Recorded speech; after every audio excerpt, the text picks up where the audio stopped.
C'est la vie, on disait avec Ossine, ça fait partie de la vie. C'est comme ça. Vous m'entendez bien, vous me voyez bien, il n'y a pas de souci? Désolée encore une fois pour toute l'audience et tous les gens qui sont présents aujourd'hui à la salle. On peut démarrer officiellement ce webinaire aujourd'hui chez SIGA. Bienvenue tous, bienvenue Pascal, bienvenue Ossine. Nous sommes bien sur le webinaire prévention au guérir. Il faut tout choisir. Et du coup, une seconde, encore une fois, les dernières secondes, et je reviens tout de suite. On va démarrer. Cette fois-ci, c'est vrai. C'était un peu compliqué, Pascal, non?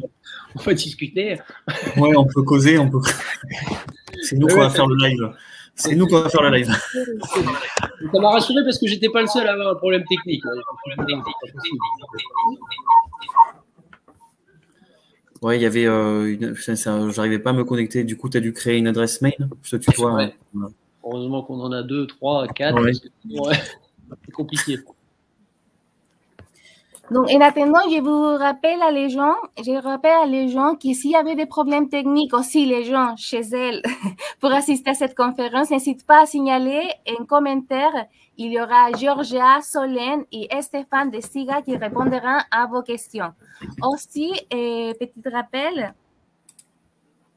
il y a en anglais à droite, il y a toute une colonne à droite qui dit questions. Il y a un autre onglet qui s'appelle chat.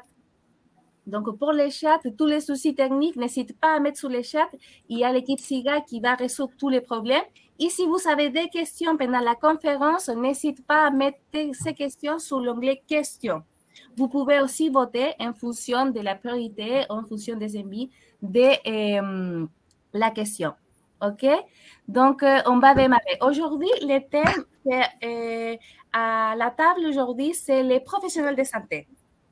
Non, nous avons aujourd'hui, je ne vais pas présenter, pardon, excuse-moi, avec tous ces problèmes techniques, j'ai oublié aussi de vous présenter. Nous avons aujourd'hui avec nous à Pascal Goncalves. Pascal, c'est médecin indépendant, mais aussi le créateur et fondateur de la méthode Beto, qui est une méthode de formation qui nous apprend à mieux manger. Bonjour Pascal, officiellement. Bonjour Pamela, bonjour. Oui, nous avons aussi avec nous Ossine CQ.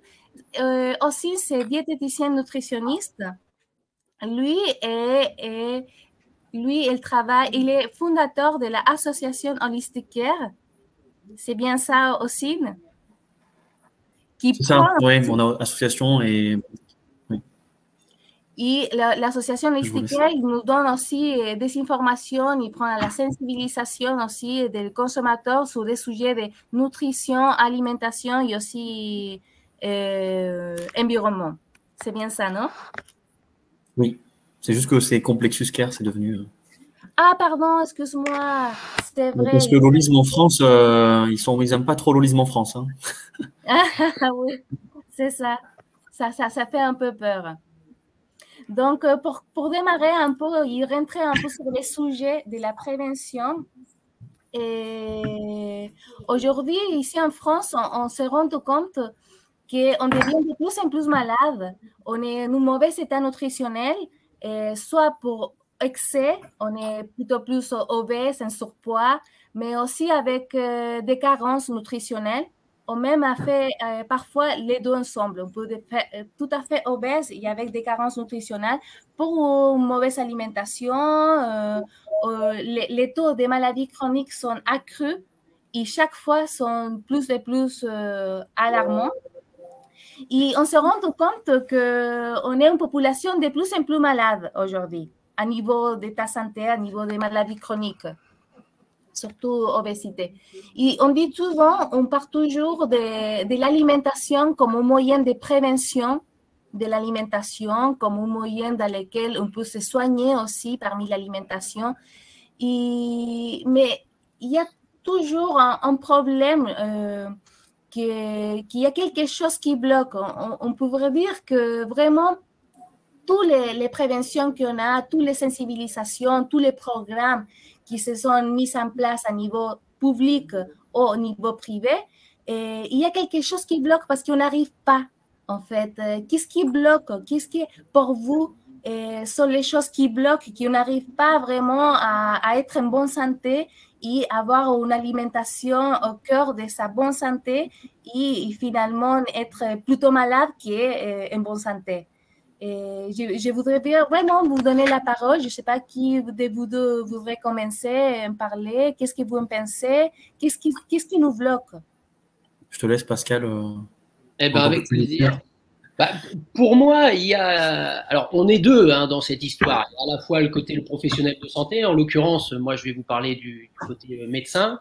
Et il y a la population, les personnes, nos patients qui sont de l'autre côté. Et je pense qu'il y a des deux obstacles. Il y a des obstacles en fait des deux côtés. Concernant les professionnels de santé, les médecins, il y a d'une part notre manque de formation et notre manque de temps.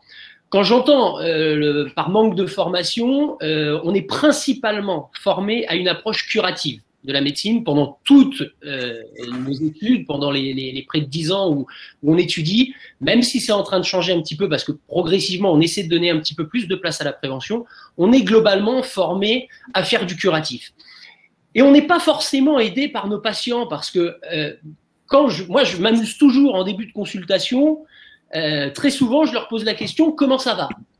Et bien souvent, on me répond « Si ça allait, docteur, je ne viendrai pas vous voir. » Eh bien si, venez me voir quand ça va bien et puis on va faire en sorte que vous alliez bien le plus longtemps possible. Mais en fait, dans la tête des gens, quand on est médecin, quand on vient voir le médecin, c'est qu'on est malade. On ne vient pas voir le médecin pour rester en bonne santé et avoir des conseils pour rester en bonne santé. Donc ça, c'est le premier frein que j'identifie du côté des médecins. L'autre frein, bien entendu, ça vous l'entendez toute la journée, j'ai envie de vous dire, c'est le manque de temps. On n'a pas assez de temps en tant que médecin. La prévention prend énormément de temps, c'est très chronophage. Je vous cache pas que faire du curatif, on pourrait dire que c'est un peu plus simple en fait. Ça prend vraiment beaucoup moins de temps que de faire de la prévention. Et le problème de la prévention, quand on fait du curatif, vous consultez, vous avez une pathologie, on la traite, vous avez plus mal. En gros, c'est palpable. La prévention, on vous fait éviter quelque chose qui vous arrivera pas. Donc c'est pas palpable et c'est plus difficile à percevoir pour les patients. Et comme l'accès aux médecins est de plus en plus difficile, les médecins sont débordés, et ben voilà, on est obligé, en gros, c'est la prévention qui passe un peu à la trappe et les médecins n'ont pas forcément beaucoup de temps, donc ils ne sont pas assez formés et ils n'ont pas le temps de faire de la prévention en consultation. Ça concerne les professionnels de santé. L'autre versant qui concerne la population, je pense que pour ma part, la population, 1, n'est pas assez formée et 2, est trop désinformée. Pas assez formée dans le sens où la population ne comprend plus du tout ce qu'elle mange. Et ce manque de compréhension rend tout le monde très vulnérable au marketing des industries agroalimentaires et ceci influence leur choix alimentaire. Et donc ce manque de formation de la population, c'est un enjeu important. Quand je parle de trop de désinformation, c'est qu'aujourd'hui on entend tout et son contraire. Regarde, tout le monde est diététicien, tout le monde est médecin aujourd'hui. C'est extraordinaire. Avec Internet, avec les réseaux sociaux, avec les magazines, etc., tout le monde est devenu diététicien, tout le monde est devenu médecin. Les discours sont multiples, sont discordants, les gens ne sont pas forcément capables de discerner la vraie information qui repose sur des données scientifiques fiables d'une désinformation. Et donc voilà, c'est à mon avis aussi un autre obstacle. Je sais pas ce que tu en penses aussi. Pour ma part, c'est voilà, les grands axes que j'identifie comme des obstacles. Oui, c'est vraiment intéressant ce que tu partages, Pascal. C'est vraiment ça, la formation de base déjà. Et ce que tu mentionnes, c'est toujours vers les curatifs, toujours et pas la place à les préventives, alors que c'est toujours plus important. Puis tu parlais des temps aussi. C'est vrai que toujours il manque de temps. Par contre, les curatifs prennent plus de temps, plus d'argent, plus d'énergie, plus de tout, alors que c'est trop tard pour la prévention. Donc, c'est bien ça. Et puis, c'est vrai que les différents canaux d'information, la diversification d'information, on ne fait pas confiance vraiment, on ne sait pas à quoi faire confiance aujourd'hui. Les gens, ils sont un peu perdus. Et c'est vraiment intéressant, c'est ce que tu viens de nous dire aussi. Je ne sais pas qu'est-ce que tu en penses de ta part, qu'est-ce que ça nous bloque aussi tu partages. Déjà, je remercie Pascal pour son avis déjà en tant que médecin et son avis clinicien sur ce point-là. C'est vrai qu'il y a plusieurs choses, le temps et il faut noter aussi que alors c'est un système capitaliste maintenant plus autocontrôlé. Donc, on est arrivé dans une ère planétaire financière où tout est compartimenté, déchiqueté, c'est-à-dire qu'on parle que de finances, c'est des rendements. Aujourd'hui, en matière de santé, ça devient extrêmement compliqué. Alors, le temps, c'est l'actif le plus important. À l'heure actuelle, c'est la seule chose qu'on ne peut pas contrôler. Et le problème, c'est qu'en France, on est aussi dans un état archaïque depuis plusieurs années. Alors, moi qui collabore avec des laboratoires maintenant allemands, belges ou luxembourgeois en termes de tout ce qui est métagénomique ou avec cette marque de compléments, etc., la France est un pays qui ne souhaite pas aussi évoluer, qui ne souhaite pas apprendre. Pourtant, on a le temps. En matière de santé, alors moi, je vais partir de moi ce que je vis avec Complexus Care. Donc l'association EcoCers Pro qui a été ouverte aussi récemment. Sur la formation des pros en France, on a de tout. On a des médecins, diététiciens, des chercheurs, des scientifiques. On a fait plus de 40 vidéos avec l'association Holistic Care, avec notamment Jacques Aplat, avec Anthony Fardet.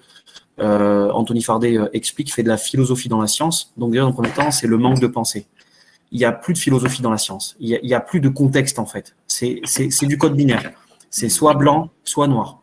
Soit c'est bon, soit c'est mauvais. Et ça, c'est Holton qui en a parlé. Gérard Holton qui a parlé de cette dualité entre le côté bon et le côté mauvais, entre le libre arbitre et le destin.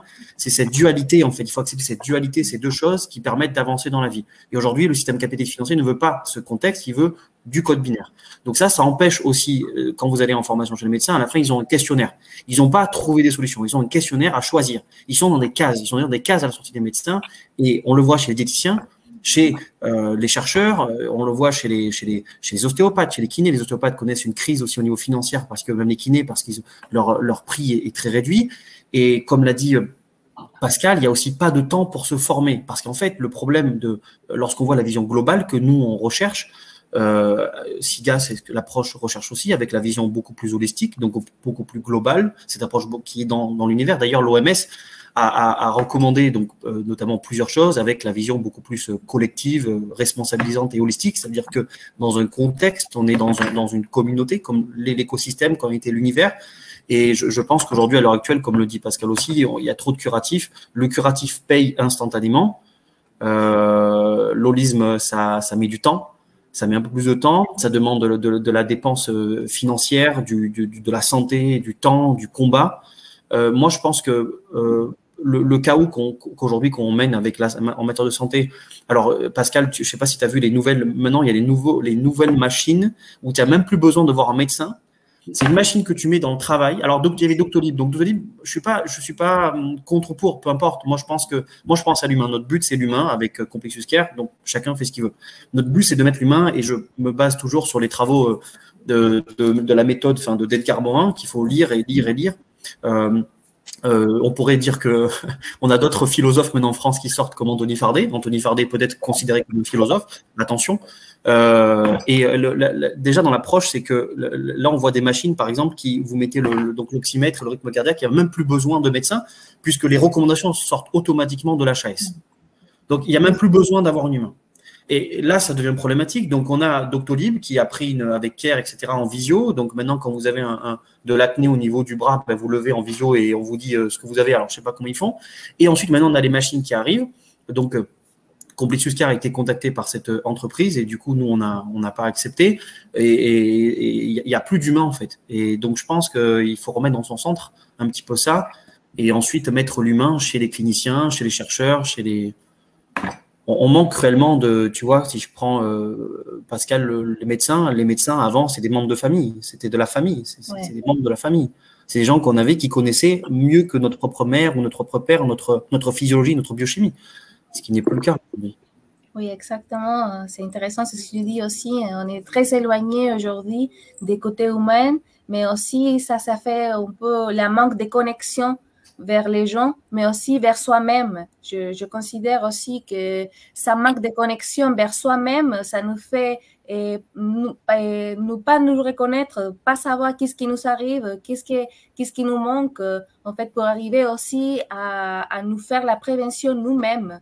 En fait, de mieux manger, de mieux nous hydrater, de faire du sport, savoir qu'est-ce qui nous passe, qu'est-ce qui arrive. Ce genre de choses, cette sensibilité, c'est très intéressant tout ce que tu mentionnes aussi. Et justement, avant, je ne m'ai pas présentée pour problème de technique, mais moi, Pamela Ebner, moi, je suis diététicienne nutritionniste aussi. et je suis la responsable de nutrition santé chez SIGA. Et j'ai pu voir aussi en tant que praticienne tous les problèmes et toutes les contraintes que vous mentionnez ici. Je l'ai vécu aussi. Mais c'est aussi les problèmes toujours de temps, de la curation, le manque, la distanciation aussi, avec toutes ces contraintes sanitaires aujourd'hui, peut-être on va augmenter sa distance sociale encore plus. Et je voudrais vous demander à vous, qu'est-ce que est la place que vous accordez en tant que praticienne à la prévention? Est-ce que vous, dans le corps de vos métiers, vous avez la place pour la prévention? Dans quelle est la place, en fait? Je ne sais pas, Pascal, si tu veux commencer. Je sais que en tant que médecin, tu es vraiment militante de la prévention. Oui. Tout à fait. Alors, juste avant, si vous permettez, Pamela, je vais juste rebondir sur ce que disait Ossine en 2 petites minutes. Moi, c'est en partie pour ça que j'ai choisi la médecine générale. C'est parce que l'enseignement de la médecine que j'ai eu, c'était un enseignement par organe. Et en fait, l'humain, c'est pas une somme d'organes. Un aliment, c'est pas une somme de nutriments. C'est un tout. Et en fait, c'est ça, la beauté de la médecine générale, c'est que ce n'est pas une somme d'organes, c'est des organes, mais qui s'articulent entre eux au sein d'un être humain, et c'est ce qui remet en place l'humain au centre de tout ça. Et je dirais qu'on pourrait comparer un petit peu ça effectivement à l'alimentation. On a voulu creuser, décrypter l'alimentation avec des nutriments, des vitamines, des choses, en oubliant l'aspect global de l'aliment, comme on a oublié et qu'on oublie, à mon sens, tu parlais des cabines de télémédecine, la globalité de l'individu et de voir l'homme comme un tout. Je ferme la parenthèse et je reprends la question, Pamela. Pas de problème. Alors, dans ma pratique professionnelle, bah oui, enfin, aussi souvent que possible, bien entendu, j'essaie de faire de la prévention, mais je vais pas vous cacher que c'est très difficile pour les raisons qu'on a évoquées précédemment. Le temps, ça en est une, mais ce n'est pas qu'une excuse. Le temps, il faut le trouver parce que ça a tellement d'importance. Et en tant que médecin généraliste, médecin traitant, les patients, on les revoit. Donc, ce qu'on investit, si je puis dire, en prévention lors de consultations, on le retrouve plus tard, 5 ans, 6 ans, 10 ans après. Et enfin, ce qu'on explique une fois, il le garde, on peut le répéter, etc. Donc, c'est quand même un investissement sur le long terme. Mais le temps qu'on va passer à faire de la prévention aujourd'hui, c'est du temps qu'on gagnera plus tard. Moi, donc, par rapport à ça, en gros, les personnes ne viennent pas consulter en médecine générale, ils viennent pas consulter uniquement pour la prévention ou me demander qu'est-ce que je dois faire pour mon alimentation ou mon activité physique. C'est toujours au sein d'une autre consultation avec plusieurs motifs de consultation. Donc moi, le défi initial, c'était de réussir autour de 3-4 questions à essayer de dépister celui qui avait plutôt un mode de vie sain de celui qui avait un mode de vie dont on pourrait améliorer. Moi, j'utilise en consultation 3 questions. La première que j'utilise, c'est que je leur pose la question « Avez-vous un régime alimentaire particulier ?» Je leur demande, question très générale. Est-ce que vous faites un régime sans gluten, sans lactose, un régime végétarien, etc. Si on prend l'exemple du régime végétarien, par exemple, qui part d'une très bonne intention, mais qui, le plus souvent, très fréquemment dans les études, montre que ces végétariens peuvent manger plus ultra transformés que les non-végétariens. Donc, avec cette première question, avez-vous un régime alimentaire particulier? Eh ben, je réussis à voir s'il y a ou pas une approche un petit peu particulière de l'alimentation. La deuxième question que je leur pose, c'est qu'avant de m'intéresser à ce qu'ils mangent, je leur demande ce qu'ils boivent. Les 2 choses dans la nature que vous avez disponibles que l'on peut boire, c'est l'eau et le lait. C'est tout. Si on me répond autre chose, dans ce cas-là, je creuse un tout petit peu. Est-ce qu'il y a des sodas? Est-ce qu'il y a des jus de fruits? Est-ce qu'il y a autre chose? Mais avant de s'intéresser à ce qu'ils mangent, de s'intéresser à ce qu'ils boivent, c'est très intéressant parce que ça donne beaucoup d'informations. C'est-à-dire que s'ils sont à manger des sodas 3 fois par jour, à boire des sodas au cours de tous les repas, bon, c'est peut-être pas forcément tout de suite utile d'aller revoir son alimentation, son assiette. On va déjà s'attacher à essayer de modifier ce comportement au niveau des boissons. Et la dernière chose que je leur demande, c'est qu'avez-vous pris au petit déjeuner ce matin? Et notamment chez les enfants, j'utilise cette question-là. En fait, le petit déjeuner, il est assez révélateur. Quand on me sort un petit déjeuner parfait, entre guillemets, en tout cas sans aliments ultra transformés, avec des bases saines, je peux être relativement rassuré. En général, les autres repas de la journée sont corrects. Par contre, quand on me donne un petit déjeuner qui va présenter des céréales ultra transformées, un jus de fruits d'emblée, enfin d'autres choses, du pain de mie avec une célèbre pâte à tartiner, etc. Je sensibilise. Et à partir de là, en fait, à partir de ces 3 questions, je leur propose une consultation dédiée. Alors, je dis voilà, moi ces 3 questions-là, avez-vous un régime alimentaire particulier? Vous buvez quoi? Et qu'est-ce que vous prenez au petit déjeuner? À partir de ces 3 questions, j'arrive à peu près à me faire une idée et je leur propose, si besoin, de venir faire une consultation dédiée. Alors, je vous cache pas que tout le monde ne revient pas.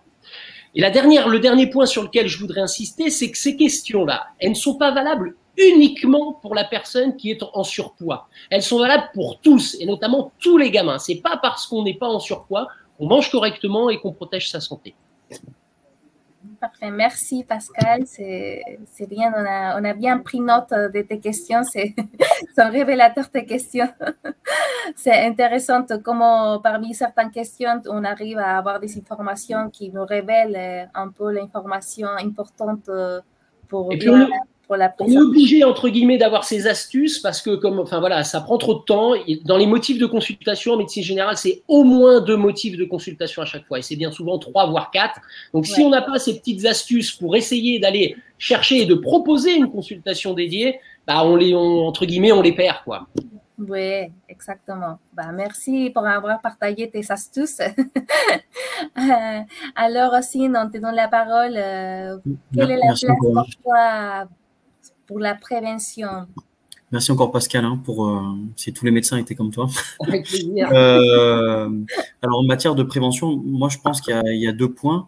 Alors le premier point, donc c'est la prévention vis-à-vis donc des praticiens, comment ils apportent la prévention aux patients ou à leurs clients, parce que ça dépend naturopathes, etc. Et ensuite l'acceptation de cette prévention par les patients.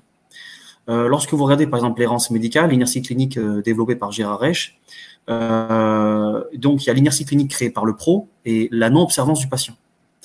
Aujourd'hui, on a remarqué avec Confucius Care, et on en revient toujours à la pensée, c'est toujours traiter la cause du problème, un peu comme le cinéma de Christopher Nolan. C'est un peu, donc le pro va développer le concept de prévention et va poser des questions aux patients. Donc là, il faut qu'il s'intéresse notamment à la cause du problème. C'est plus de l'intégrative médecine, de la fonctionnelle médecine, de la vision beaucoup plus globale. Donc, comme disait Pascal, même quand tout va bien, il faut continuer sur ce temps-là, en fait. Et parfois, on fait des diagnostics plutôt parfois biologiques, parfois biochimiques, parfois des analyses. Donc, si on prend par exemple les travaux d'Anthony Fardet dans son livre qui est très bien fait, puisqu'il faut garder les références dans son esprit. Vous avez le triangle vertical et horizontal qui pour moi reste la référence qu'on devrait accrocher au frigo avec l'homme et son environnement. Donc là, c'est déjà la place du patient dans son environnement. Ensuite, comment il mange, quel est son état de stress, parce que le stress annule tous les effets bénéfiques d'une bonne alimentation. Quel est son état de stress? Est-ce que ce patient aime sa vie, en fait? C'est ça la question. Et on se rend compte, en fait, que le boulot est stressant, que la famille est stressante et que l'humain n'a pas la capacité nécessaire à comprendre ça. Et le problème, c'est est-ce que le patient est capable d'accepter cette prévention? Et c'est ça qu'on a remarqué avec Confucius Care, c'est que le patient ne souhaite pas, parce que c'est un effort qui est difficile, qui va être admis par rapport à son subconscient. Et ça, c'est tous les travaux du Joe Dispenza, qui est un chercheur en neurosciences aux États-Unis, qui a travaillé sur des milliers de patients avec des encéphalogrammes, etc., pour tester les ondes, etc. Et est-ce que le patient accepte cette prévention? Moi, je pense que déjà, dans le premier temps, il faut apprendre aux pros à chercher la cause du problème et ne pas attendre que la maladie ou l'instabilité survienne. On peut être en instabilité en dehors de l'homéostasie, comme dans le livre en 1932, Wisdom of the Body, pendant de plusieurs années, mais après, la maladie peut s'instaurer si on est en dehors de l'homéostasie. Ensuite, il faut suffisamment amener le pro à expliquer au patient et à l'éveiller pour que le patient puisse accepter cette prévention sans forcément être braqué dans cette prise en charge, parce que s'il est braqué, il ne peut pas continuer sur le long terme, il ne peut pas appliquer. La nutrition, c'est chose très simple. Par exemple, Pascal, j'avais des patients qui ne connaissaient même pas ce que c'était du riz complet ou du riz blanc. Alors, on était obligé de parler avec des couleurs. Et ça, je te parle, Pascal, de joueurs de football. Tu vois, je te parle même pas de cas patients. Je te parle de joueurs de football en équipe qui jouent dans des clubs. Je ne citerai pas les noms pour éviter là. Mais on était avec couleur blanche plutôt le midi, plutôt en post-training, et couleur brun le soir pour recharger un peu le glycogène. C'était un exemple, tu vois. Ça c'est un des. Je t'interromps 2 secondes aussi. Ça c'est une des choses, un des freins, moi, que je pensais pas et que j'ai pu identifier, en fait. Un des freins à la formation des personnes, c'est que les personnes pensent savoir. En fait, ils pensent ne rien avoir besoin d'apprendre et qu'ils savent déjà tout. Et en fait, du coup, bah, c'est un réel frein parce que pourquoi est-ce que j'irai apprendre à manger? Je veux dire, ça fait 45 ans que je mange 3 fois par jour, c'est bon, je sais manger. Et en fait, non, quand on pousse un petit peu et qu'on leur explique, l'exemple que tu prends avec les céréales complètes ou non, bah, oui, effectivement, là, on tombe sur des choses. Après, je veux pas t'interrompre. Enfin, je vais juste rebondir là-dessus parce que c'est quelque chose qui me fait rire on prend pour pas les citer, les chocs à pic du petit déjeuner. Sur les chocs à pic du petit déjeuner, c'est marqué en gros blé complet, bio, Nutri-Score B. Elle est où la faute, docteur? On m'a dit fallait manger complet, fallait manger un Nutri-Score B et fallait manger bio. Qu'est-ce que j'ai de pas bon? Et en fait, il est là le frein. On se fait manipuler du côté marketing parce qu'on n'a pas les bonnes bases. Et les gens pensent avoir les bonnes bases. Et en fait, jusqu'à ce qu'ils soient vraiment devant le fait accompli et qu'ils se disent, bah, effectivement, j'ai peut-être pas tout compris ou autrement, c'est pas qu'ils ont pas compris, c'est qu'on leur a tout simplement jamais expliqué. Hein. Et comment expliquer à des parents qui doivent dire aux enfants de 12 ans que ouvrez les guillemets, c'est des menteurs? Exactement.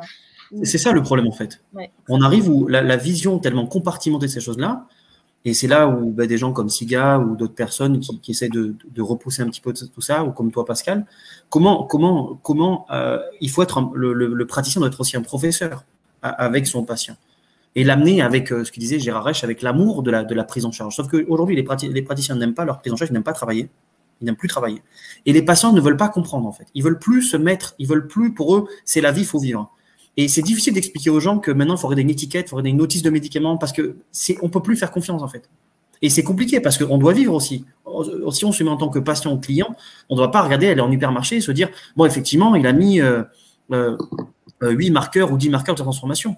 Non, on doit vivre notre vie, et ça, c'est compliqué à expliquer. Et la prévention, je pense qu'elle est hyper importante. Ça commence par l'hygiène de vie, son environnement. Et la nutrition, nous on a remarqué par exemple avec des médecins et des biologistes, peu importe, les médicaments, ils ne marchent pas sans nutrition, il n'y a rien qui se passe. Hein.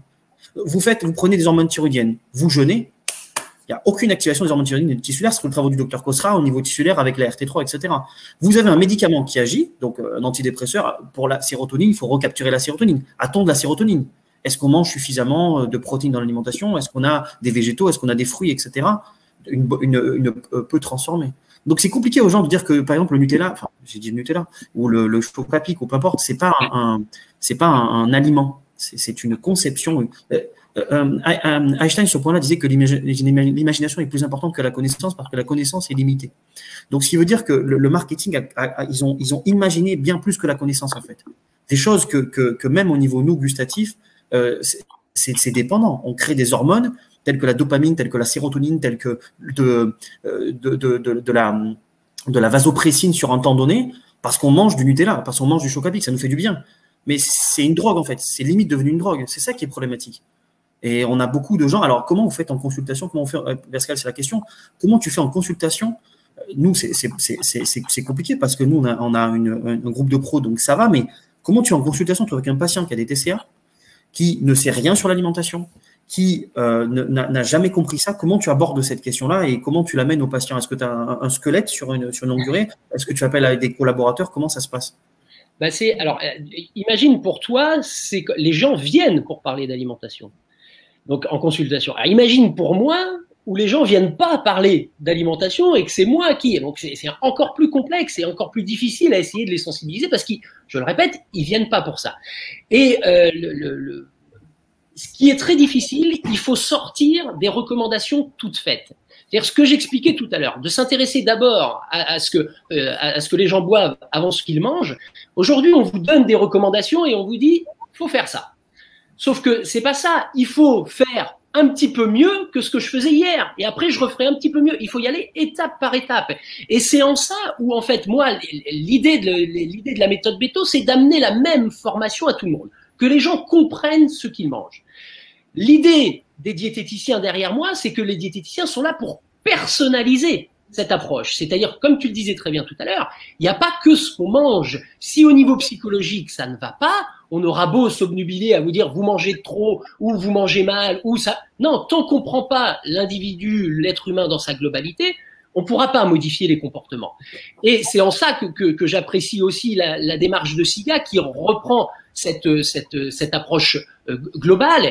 Et je vais rebondir sur ce que tu disais tout à l'heure sur le plaisir.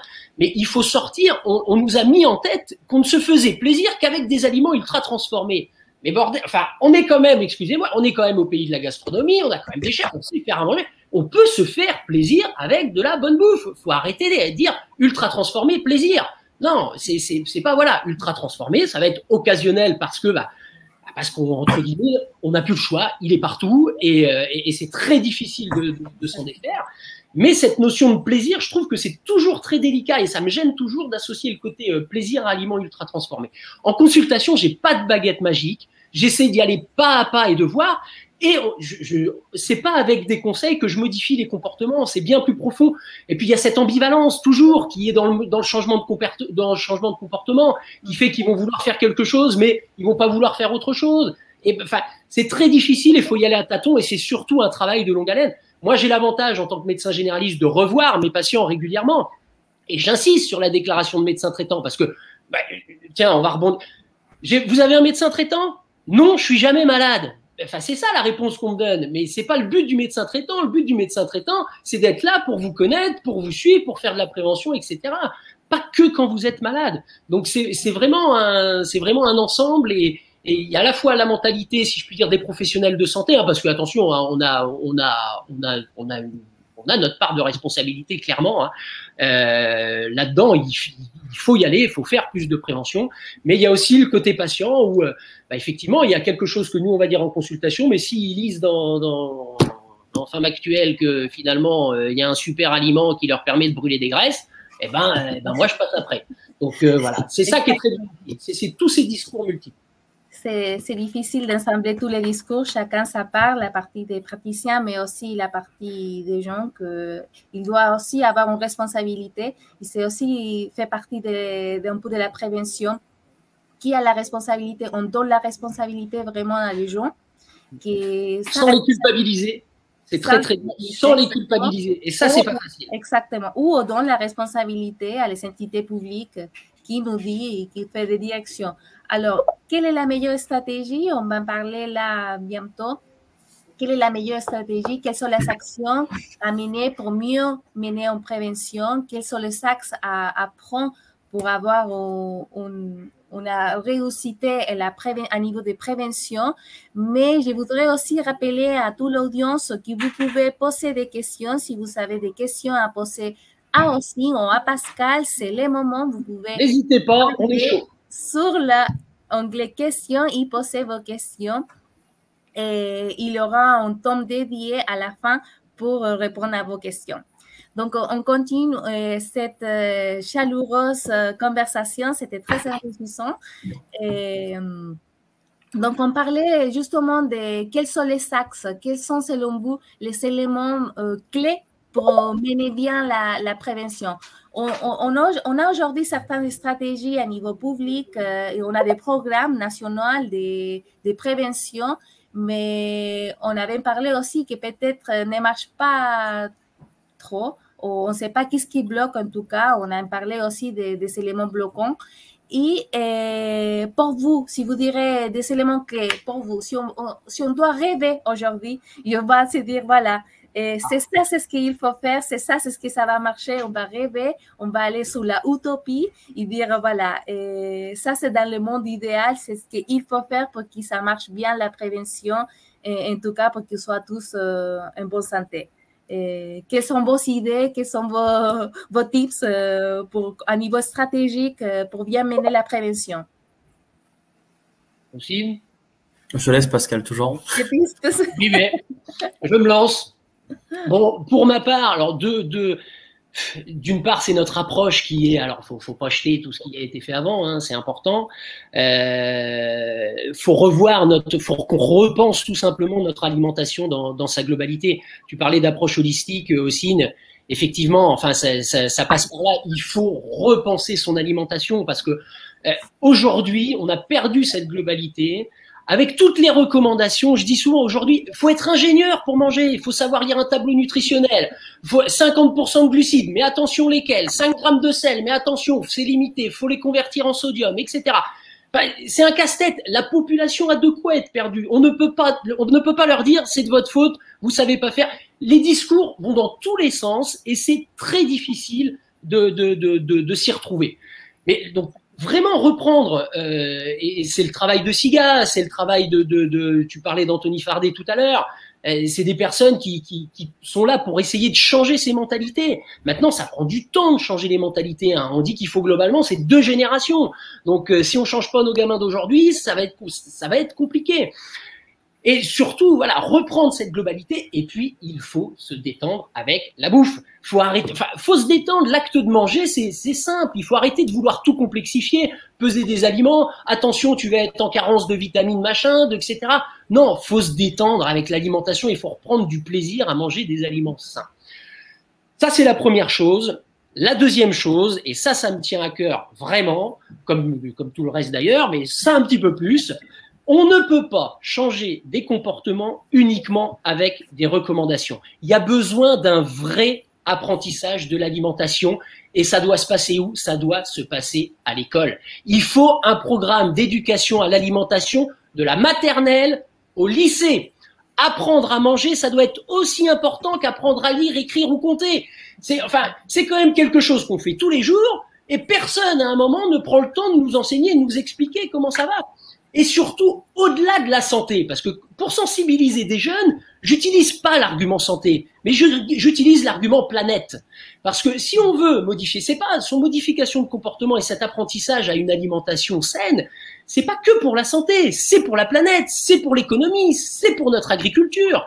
Si on continue comme ça, on sera tous diabétiques à 50 ans dans quelques années, ça coûtera des fortunes, la sécurité sociale, ça sera terminé parce qu'on aura, et il va falloir expliquer à nos enfants qu'on n'a pas réussi à modifier nos comportements parce qu'on n'avait pas le temps, parce qu'on voulait pas se former, etc.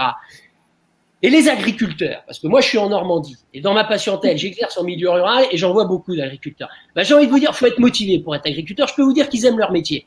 Et si on perd demain toutes ces personnes-là qui font de l'agriculture, qui essaient de bien travailler, et que le seul moyen de faire les courses, ça va être dans un hyper ou un supermarché, ça va être compliqué, et là, on pourra plus revenir en arrière. On voit bien les petits commerces, la poissonnerie, tout ça, ça commence à être de plus en plus difficile. Donc, il y a une vraie urgence, et ça passe clairement par l'école. C'était mon coup de gueule, voilà. Bravo Pascal, merci pour ta passion aussi. Ça c'est moi qui te tiens à cœur toutes ces recommandations. L'ordinateur a vibré un petit peu.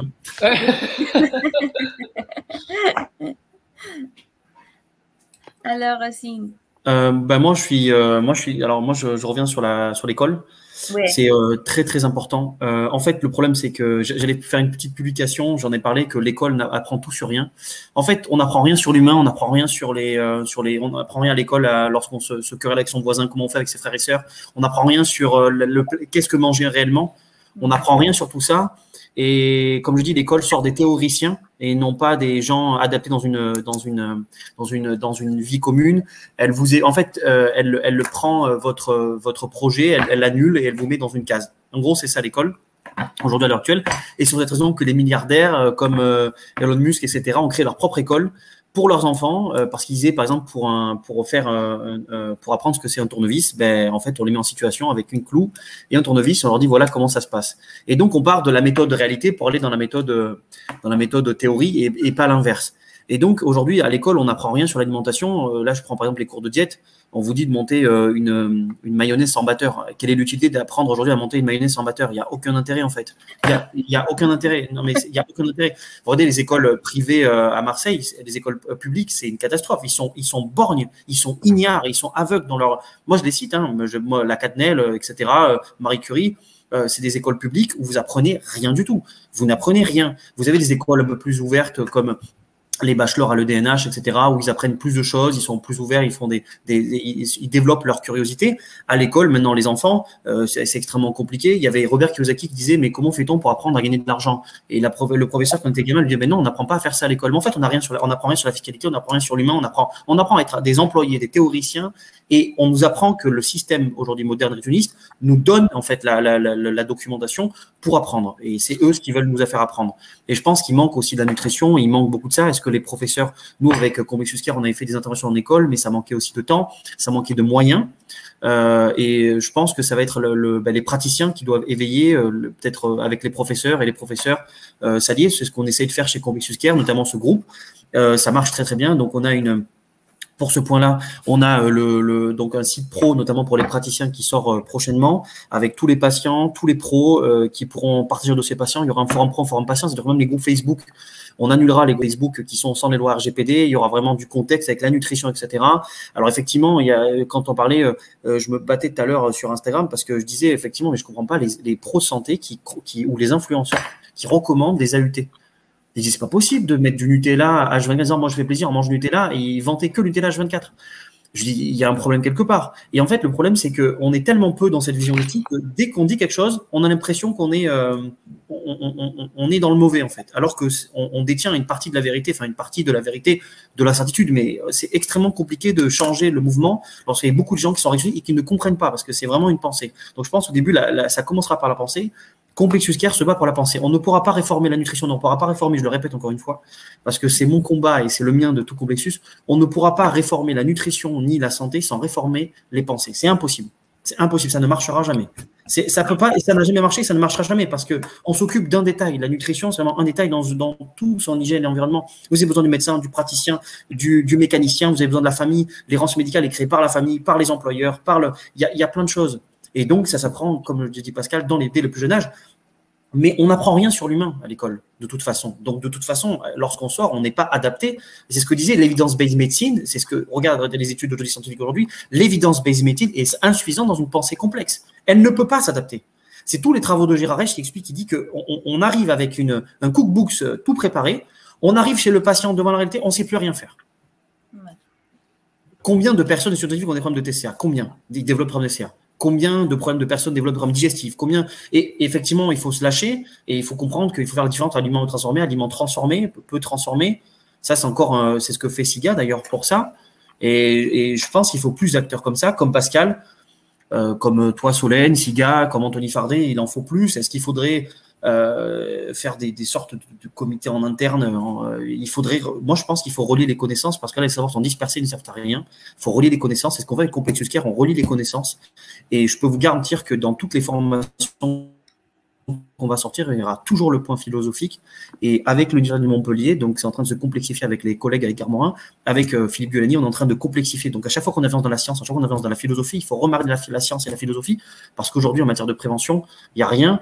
Et moi, je pense que c'est le cerveau des humains qu'il faut. D'ailleurs, Matrix est un très bon documentaire. Ça, Dr Lipton en a largement parlé. Matrix est un sacré documentaire. C'est l'éveil des gens. Les gens ne veulent pas s'éveiller, en fait. Donc, on ne peut pas leur introduire la nutrition s'ils ne veulent pas s'éveiller. Les enfants, c'est les parents. C'est les parents qu'on doit éduquer. La famille, etc. Donc, je pense que ça commence. Et Pascal a dit une très bonne chose. Ça commence dès le plus jeune âge. Il ne faut pas le prendre trop tard. Il faut dès le plus jeune âge. Ça, c'est le combat le plus dur, mais c'est celui-là qui va nous aider en fait pour la suite. Dès que vous avez, parce que de 0 à 7 ans, ils sont ce qu'on appelle en onde θ, c'est du subconscient. Donc, ils font des captures d'écran. Les gamins, ils font des captures d'écran. C'est-à-dire de 0 à 7 ans, ils sont en onde θ. C'est encéphalogramme, on les teste avec les chercheurs en neurosciences, c'est des ondes θ. Les ondes θ, c'est des captures d'écran. Donc, les enfants ne parlent pas. Juste, ils enregistrent, comme ils téléchargent comme dans un iPod. Cependant, après, ils vont téléverser en fait leur logiciel inscrit dans le subconscient tout au long de l'adolescence. Donc, si dès le plus jeune âge, on les prend à la maternelle, comme disait Pascal, et on leur formate avec la nutrition, avec des sucres, etc., ça va rester dans leur cerveau parce qu'ils sont connectés à leur subconscient. Et ensuite, ils n'ont plus qu'à télécharger en mode automatique, puisque 95% de notre vie, c'est du subconscient, vous disait Lipton. Donc, on peut aider l'enfant comme ça. Si vous prenez dès le plus jeune âge, il faut l'hypnose et la répétition. C'est les deux seules choses qui agissent sur le subconscient. Donc, il faut répéter, pour les gens, il faut répéter la nutrition, c'est bien, répéter. Beaucoup d'entrepreneurs disent il faut l'écrire jusqu'à ce qu'on y croit, en fait. Il faut le répéter jusqu'à ce qu'on y croit. Donc, peut-être que pour les gens, il faut leur dire qu'il y a un problème. D'ailleurs, regardez tous les problèmes de troubles du comportement alimentaire. Tout le monde a fait des régimes, tout le monde. Combien de personnes. Et puis, ils ne s'arrêtent pas, comme dit Pascal, ils ne s'arrêtent pas, quoi. Il faut relâcher la pression un petit peu, des fois. Exactement. Donc, pour conclure, vraiment, on est tous d'accord que sensibilisation depuis le plus jeune âge, c'est un peu la stratégie clé pour réussir à être en bonne santé, pour avoir un minimum de connaissances et de l'alimentation. On a quelques questions de l'audience quand même. Si je peux juste m'amener à conclure avec ce que vient de dire Rosine, parce que comme vous parlez des enfants, je vais en profiter. Il y a les enfants, effectivement, et les parents. je le répète, la grosse difficulté, c'est de ne pas culpabiliser les parents. Parce que quand moi j'ai des enfants en consultation, ils sont avec leurs parents. Quand je pose la question à l'enfant, qu'est-ce que tu as pris ce matin au petit déjeuner, et qui me dit brioche au Nutella, et qui a les parents à côté, et que quand je pose la question, est-ce que tu aimes le pain, est-ce que tu aimes le beurre, est-ce que tu aimes les fruits, et que le gamin me dit oui, j'aime bien, mais à la maison il y en a pas, ça peut être difficile. Non, mais c'est vraiment un des freins de ne pas culpabiliser les parents. Et il y a autre chose que j'ai toujours en tête, déjà en tant que père de famille et aussi en consultation, c'est qu'un enfant, ça n'obéit pas. Un enfant, ça imite.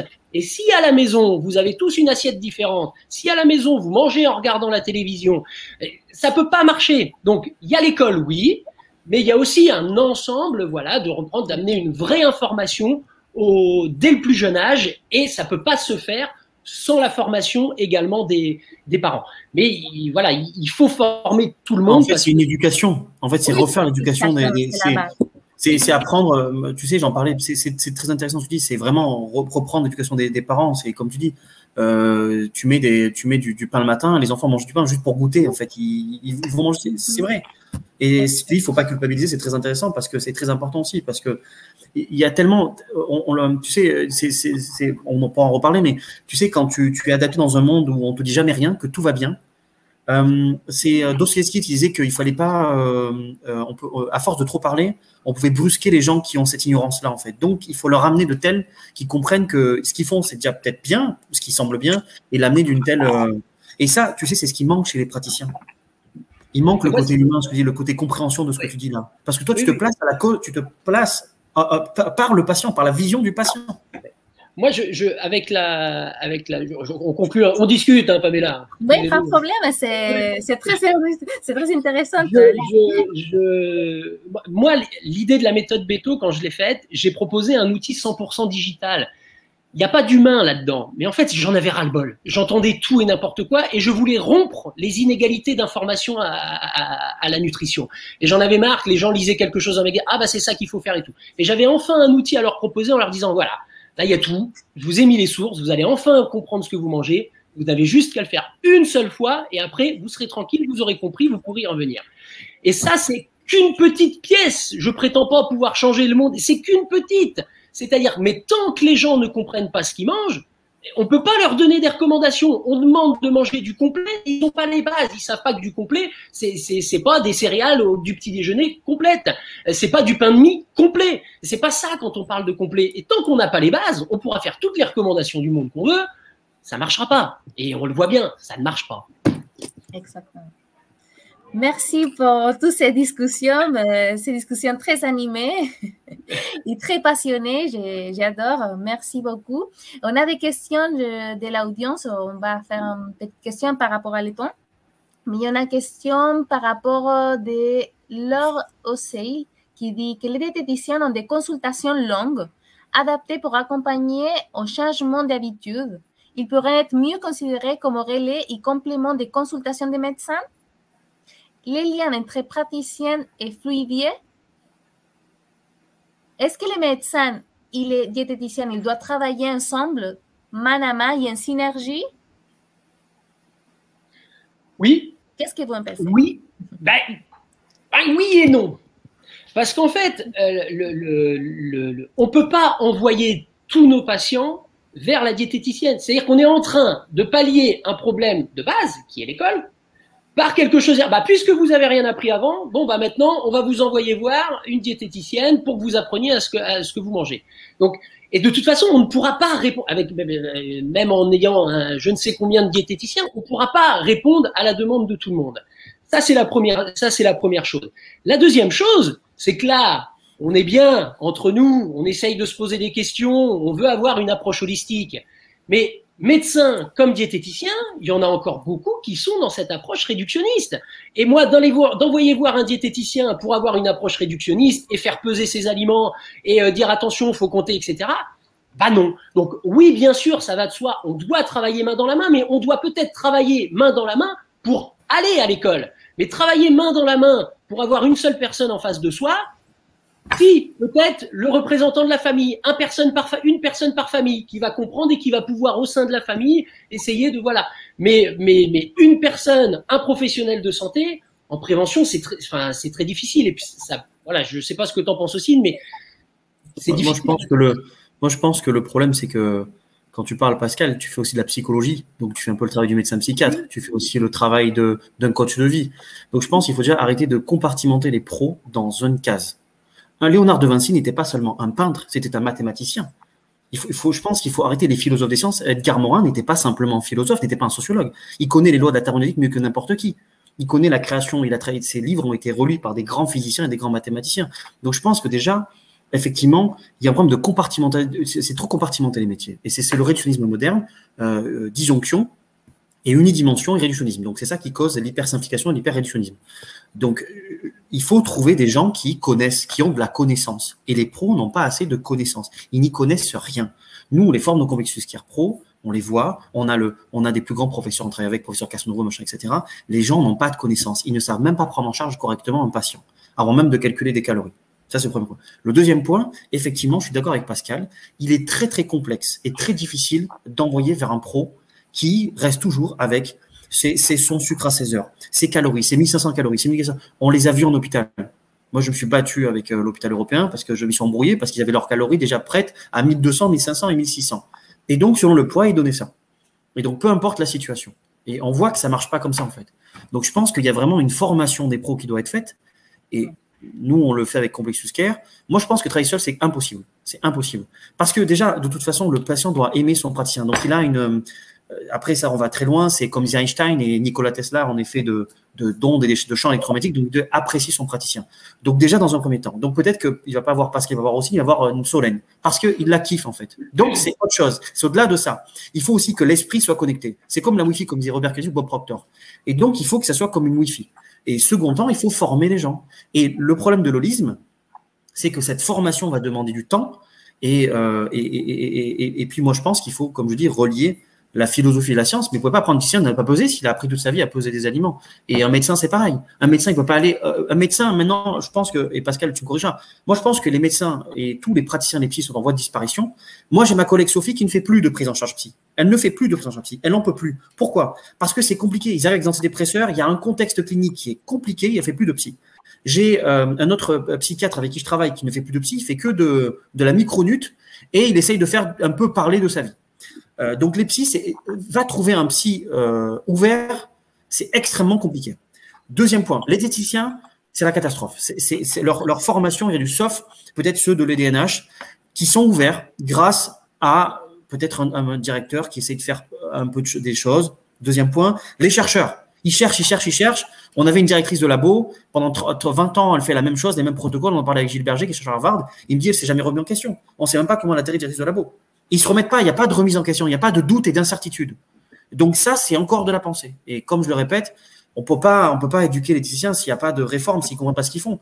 C'est pour perdre du poids et des calories, comme le dit, j'ai vu Pascal et ça, je t'en remercie d'ailleurs, je voulais te féliciter sur l'activité physique et sur les calories. Je vais l'acheter juste pour voir et pour apprendre des choses. Et franchement, tu vois, quand tu parles de calories, chez les pays anglo-saxons, ils sont en train de démonter les calories avec Kevin Hall, etc. Et nous, en France, on est bloqué entre sucre lent et sucre rapide. Et comment tu vois, quand tu arrives avec cette approche-là, même toi-même vers des praticiens, Pascal, mais tu te fais tuer. L'HAS, elle a établi des recommandations en matière de médicaments, c'est comme ça et on ne peut pas sortir du lot. Nous, on le voit, on a des médecins fonctionnels qui ne peuvent pas se faire trop de choses, ici en France en tout cas. Les compléments alimentaires, c'est vas-y et prends des milliards d'euros en France. La nutrition, il n'y a pas d'éducation. On a très peu de connaissances des AUT en école, alors que ça doit être la base, puisqu'on bouffe maintenant des choses qui n'existent même pas dans la nature. Donc voilà, moi je pense qu'il faut travailler en équipe. Par contre, il faut trouver des gens qui ont la même synergie. Sinon, ça ne sert à rien. Sinon, c'est comme le film 300. C'est la dégradation de l'échelle en fait psychologique, et ça va amener qu'une mauvaise chose en fait. Et c'est mon avis. Exactement, c'est tout un changement de paradigme qu'il faut faire. C'est compliqué, c'est pas facile, mais on a pris pas mal d'éléments de votre part.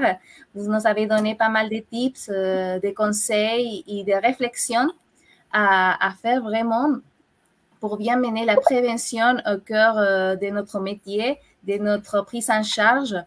Et pourquoi pas pour motiver à des autres professionnels de santé aussi à prendre en charge la prévention au cœur de leur métier. J'ai eu une question sur il y a Laure qui dit votre approche de la prévention d'éthique est très réductrice. Vous nous mettez une idée d'éthique lourde à porter. Alors non, je suis pas d'accord avec ce commentaire-là.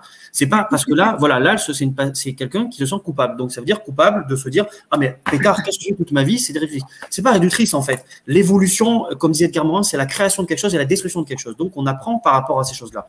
Nous a appris à faire les calories, mais il y a un moment donné, il faut se poser la question est-ce que ce patient, si on met 1800 calories, 1200, Jazia est un pro-partenaire Completus Care. Jazia est une diététicienne pro-partenaire Completus Care. Elle connaît l'approche et on sait ça.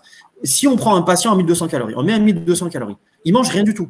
Son métabolisme de base, au bout de 6 mois, il va être complètement effondré. C'est comme l'émission aux États-Unis. Et 6 mois après, on avait vu 6 ans après, 6 ans après, ils reprennent toute leur résistance, une résistance à l'insuline très élevée, ils reprennent le poids.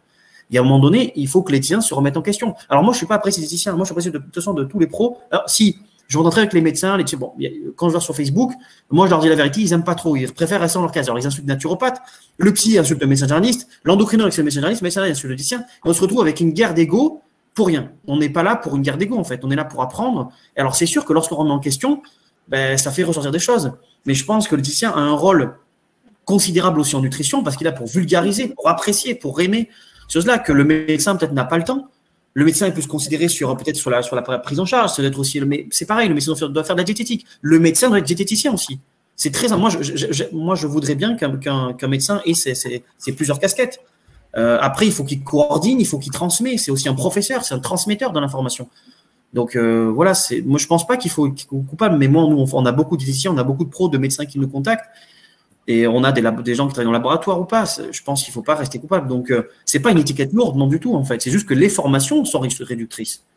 Donc, en parlant aussi des formations, justement, on a une question qui dit que la nutrition et la prévention alimentaire ne devra-elle pas être une matière à part entière au sein d'un institut scolaire? Qu'est-ce que vous en pensez? S'il ne doit pas être une matière entière à l'école. Si, je pense que oui, c'est ce que j'entendais quand on parle de programme d'éducation à l'alimentation de la maternelle au lycée. Oui, bien entendu. Hein, quand je vous dis que ça doit être aussi important que de lire, d'écrire, de compter, oui, bien sûr qu'il faudrait. Et il y a que aujourd'hui, c'est un petit peu ça aussi le problème, c'est qu'on essaye de se donner entre guillemets bonne conscience avec une pyramide qu'on va publier une fois, et puis avec des intervenants d'extérieur qui vont venir faire une conférence une fois. C'est pipeau, ça peut pas modifier les comportements. Il y a un vrai apprentissage. Et sincèrement, on est les gamins. Je les vois très bien avec mes enfants, des 3 ans, 4 ans, mais c'est extraordinaire. Faut leur expliquer simplement, leur demander cet aliment, tu peux le trouver où? Dans un arbre ou dans une usine? Enfin, il y a des choses très simples à faire avec les enfants. Et ils comprennent, et ils peuvent comprendre facilement. Et puis, ça va très loin. C'est-à-dire qu'il y a un programme alimentation, mais on a aussi de grandes traditions culinaires en France. Tout ça, ça peut aussi rentrer à l'école. Hein. Oui, ça serait. Alors, si on se mettait à rêver, oui, ça serait. Il y a des choses importantes à apprendre à l'école, comme on disait aussi, pas seulement à niveau de l'alimentation, il y a des choses aussi à niveau des relations sociales aussi qu'il faut apprendre et peut-être avoir une matière qui parle de toutes ces choses, ça sera vraiment intéressant. Et il y a des enseignements transversaux à faire avec les autres matières. On peut parler d'alimentation et de géographie, on peut parler d'alimentation et d'histoire, on peut parler d'alimentation et de mathématiques, etc. On peut très bien rentrer, avoir une approche beaucoup plus globale et amener cet enseignement. C'est d'ailleurs encore plus intéressant hein, dans un problème de mathématiques quand on se met à compter des fruits et des légumes. Il y a des choses à faire. Avec l'activité physique également, hein, ça c'est voilà, mais oui, bien sûr, ça serait l'idéal. Ossine, tu vas je suis en train de répondre alors. Non, mais je pense que en fait le problème c'est que ça va être compliqué. Après, je pense qu'il faut former comme dit les professeurs, il ne faut pas des intervenants. Puis il faut une équipe. Alors moi, je pense très bien et je pense qu'il faut regrouper un peu ces gens-là dans cette même tendance. Parce que il faut former les gens pour former les enfants. Les enfants, ils parlent plus du professeur que de l'intervenant diététicienne qui arrive ou du médecin. Ils parlent plus du professeur. Alors peut-être dans le docteur Knock, ça peut passer, mais on dit la maîtresse, elle a dit ça. Donc c'est vrai que si la maîtresse, elle était formée aussi à ça, donc moi je pense peut-être qu'il faudrait aussi des matières comme ça. Il faudrait des écoles. Alors nous, on intervient à Salon de Provence là en septembre. Enfin, on doit intervenir à Salon de Provence avec toutes les écoles de Salon de Provence, notamment sur les marqueurs de consommation et sur l'alimentation transformée, ce que j'avais dit. Et on doit faire un test pilote sur une école à Salon-de-Provence, notamment sur apprendre aux enfants en matière de nutrition. Donc, sur toutes les écoles de Salon-de-Provence avec le docteur Ali Mofrej, qui est donc médecin et vice-président du maire, je crois que c'est ce qu'on dit, notamment sur l'intervention en école et avec des choses très simples. Et on souhaite, j'en ai parlé avec SIGA, de diminuer les marqueurs d'ultra-transformation chez les écoliers notamment, et pour voir un petit peu, pour que les professeurs amènent ça. Voilà, c'est mon avis. Et d'ailleurs, c'est ce que dit même Anthony Fardet. En alimentation préventive, et conseiller sur le nutriments, c'est vrai que ça sert à rien. Quand on regarde les formations, on parle que de protéines, glucides, lipides. Et donc, du coup, les pros, ils se sentent… vous savez, c'est compliqué d'amener pas une vérité, mais une chose qui est similaire au réel et parallèle au réel à des gens qui sont bloqués, qui sont dans leur dogme. Donc, il faut casser ça, en fait. Et je dis toujours que pour une évolution, comme dit Edgar Morin, il faut une destruction de quelque chose et une création de quelque chose. Donc, il faut détruire quelque chose, comme le papillon et la chenille de papillon. C'est une auto-ingestion. C'est la chrysalide, c'est une auto-ingestion. Donc, voilà. Donc, après, pour les professeurs, c'est pareil. Il faut… Mais peu de gens ont la pensée de… Moi, je remercie déjà pour Pascal, je vais dire, Pascal, comme ça, je ne t'ai jamais eu, mais bon, j'aurais pu te rencontrer avant. Je remercie déjà la pensée… Je remercie déjà la pensée de Pascal en tant qu'humain. Et déjà, dans un premier temps, parce qu'on va voir un humain, on ne va pas voir un robot ou peut-être une vidéo, mais il développe son humain. Et ensuite, en tant que praticien. Et il a fusionné les deux, en fait. Donc… moi, j'irais bien consulter chez lui. Et moi, de ma part, je vais vous remercier à vous deux vraiment pour cette conversation très enrichissante. On a appris pas mal de choses et on arrive vers la fin de notre webinaire. Vous pouvez trouver toujours à Ossine sur le site Complexus Care. Il y a Pascal sur le site Beto Santé. Donc, si le public aussi a envie de savoir plus sur les démarches et les passions de Ossine et Pascal, allez-y sur le site Complexus Care et Beto Santé. Et nous, SIGA.care aussi, si vous avez envie de savoir plus sur notre démarche et sur la classification des aliments ultra-transformés, allez à notre site. Nous avons aussi une application téléchargeable gratuitement sur l'Apple Store et aussi sur Play Store. Donc, vous pouvez télécharger aussi. Et je vous dis merci beaucoup à vous deux pour cette chaleureuse conversation. Et à les publics, restez attentifs qu'on a bientôt donné des nouvelles, plutôt et surtout pour les professionnels de santé, maintenant sur de nouvelles outils qu'on va mettre en place pour repérer les aliments transformés, pour sensibiliser et donc plein des éléments pour la prévention et aussi bientôt des formations aussi pour les professionnels de santé. Donc restez connectés avec nous, restez attentifs que bientôt SIGA va donner des nouvelles pour les pros de santé. J'ai juste une anecdote.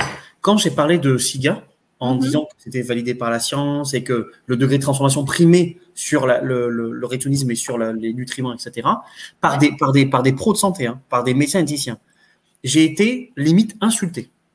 Ouais.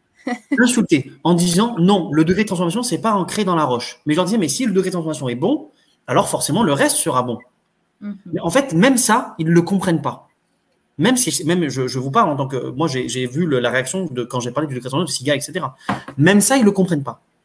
C'est-à-dire que l'esprit vraiment borne, il est bloqué dans une chose qu'il n'arrive pas à comprendre. Et la réalité complexe, elle est en fait logique. Elle n'est pas compliquée, elle est juste complexe, mais elle est logique. Et dire que le degré de transformation prime sur autre chose, ils n'arrivent pas à le comprendre. Exactement. Mais on va arriver. On va arriver ensemble, on va tous arriver, on va faire la force et on va arriver. C'est vraiment ce qu'on vient de parler, l'avenir. Donc, en attendant, on est passionné, on travaille pour ça. Et je suis contente aussi de vous avoir avec nous aussi, Pascal, et qu'on partage aussi les mêmes visions. Que vous partagez aussi la vision de SIGA. Je vous dis merci encore une fois et pardon surtout pour tous les problèmes techniques qu'il y a eu, les petits retards aussi pour les webinaires, mais finalement, on a été un webinaire assez riche pour la conversation. Donc, merci. D'ailleurs, je finis avec la phrase de Pascal, pour perdre du poids, il ne suffit pas de manger moins. Exactement. Merci beaucoup, Pamela, aussi nos plaisirs. Merci Pascal, merci. Et à très bientôt dans un prochain épisode. d'un webinaire à table avec SIGA. Bon appétit à tous. Au revoir. Ciao. Ciao.